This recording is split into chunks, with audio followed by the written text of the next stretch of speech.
یہ پکڑ کا باعث ہے۔ تو فرما رہے ہیں کہ وہی جان سکتا ہے، دوسرا ان حالات خاصہ کو سمجھنے سے قاصر ہے۔ اللہ تعالیٰ اپنے فضل سے ہم سب کو یہ مقام قرب عطا فرما دے۔ اسی کو حکیم الامت تھانوی رحم اللہ تعالیٰ فرماتے ہیں بس حروف و الفاظ نہیں ہوتے، لیکن ہر وقت آواز آتی ہے کہ یہ کرو یہ نہ کرو، کیا کرنا ہے کیا نہیں کرنا ہے، یہ کرو یا نہ کرو۔ خواجہ صاحب فرماتے ہیں اسی کو، تم سا کوئی ہمدم کوئی دم ساز نہیں ہے، باتیں تو ہیں ہر دم مگر آواز نہیں ہے، باتیں تو ہیں ہر دم مگر آواز نہیں ہے، ہم تم ہی بس آگاہ ہیں اس ربط خفی سے، معلوم کسی اور کو یہ راز نہیں ہے۔ ایسا راز ہے میان عابد و معبود رمزیز، یہ میان خالق و مخلوق رمزیز، یہ عابد اور معبود خالق اور مخلوق کے درمیان رمز اور راز ہے۔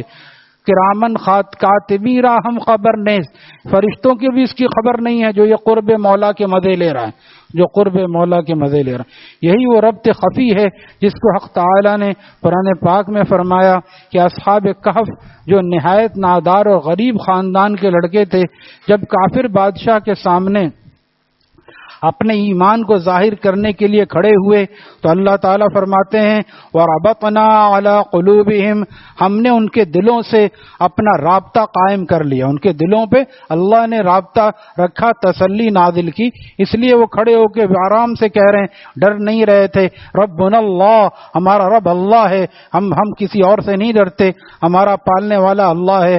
اپنے تعلق اور رابطے کا خاص فیضان ان کے قلوب پر ڈالا، جس کے بعد وہ بادشاہ سے نہ ڈرے۔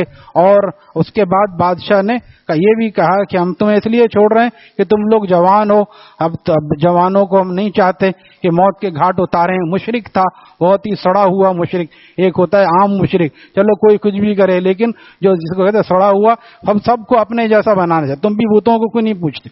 حالانکہ ان کو کسی نے تبلیغ نہیں کیا تھا، اللہ تعالیٰ نے ان کو ہدایت دی تھی۔ تو 5-6 جوان، یہ پورے سورہ کہف کا شان نزول یہ 5-6 جوان، اس کا حاصل کلام یہ ان کو اللہ تعالیٰ نے ہدایت دی، اور وہ آ کر میلہ ہوتا تھا، اس میں پوجا پاٹ یہ سب ہوتا تھا، تو وہ آ کر ایک جگہ بیٹھنے لگے، یہ جو ہماری قوم کر رہی ہے تو ہمیں سمجھ میں نہیں آتا، یہ غیروں کی پوجا اللہ تعالیٰ نے ان کو ہدایت دی۔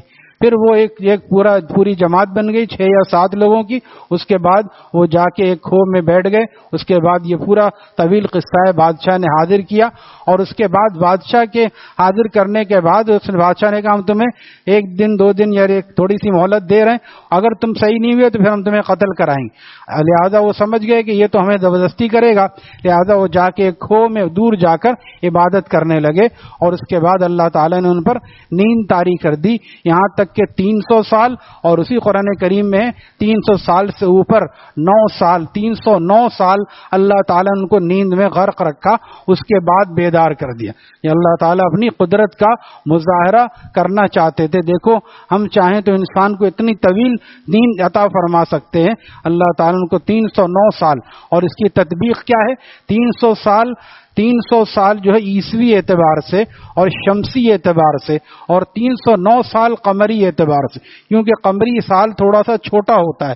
10 دن آپ دیکھیں گے کہ ابھی جیسے رمضان آیا تھا اپریل میں، تو اس سے اگلا جو آئے گا 10 دن پہلے آئے گا، پتہ چلا کہ یہ 10 دن یہ سال چھوٹا ہوتا ہے۔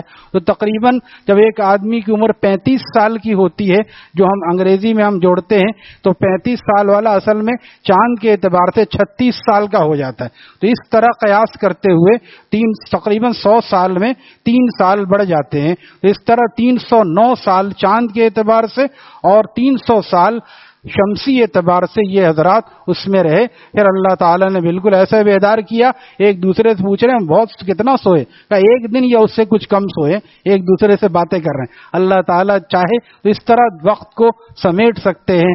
اللہ تعالیٰ یہ قدرت کا مظاہرہ کرنا چاہ رہے تھے کہ ہم جو 309 سال تک سلا کے اٹھا سکتے ہیں، تو ہم قبر میں مردہ کر کے بھی دوبارہ زندہ کر سکتے ہیں۔